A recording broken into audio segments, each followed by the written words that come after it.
ওয়াকফ বিলটি কি? ওয়াকফ আইন মূলত ইসলাম ধর্মাবলম্বীদের দানকৃত সম্পত্তি বা ওয়াকফ প্রপার্টিও বলা যায়। এটি পরিচালনা ও সংরক্ষণের জন্য তৈরি করা আইন। এই আইনের মাধ্যমে কোনো ব্যক্তি তার সম্পত্তি আল্লাহর নামে দান করে দিলে তা ওয়াকফ হিসেবে বিবেচিত হয়। ওই সম্পত্তি এরপর আর ব্যক্তিগত মালিকানায় ফিরে আসে না এবং এই সম্পত্তি ধর্মীয়, দাতব্য বা সমাজ কল্যাণমূলক কাজে ব্যবহৃত হয়।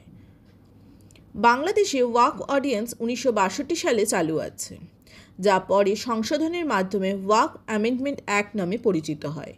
ভারতের ক্ষেত্রে দ্য ওয়াকফ অ্যাক্ট 1995 চালু আছে, যা 2013 সালে সংশোধিত হয়। ওয়াকফ বিলের মূল দিকগুলি কী কী? ওয়াকফ বোর্ড গঠন, যা ওয়াকফ সম্পত্তিতে পরিচালনার জন্য বোর্ড গঠন করা হয়। ওয়াকফ সম্পত্তির সংরক্ষণ, কেউ যেন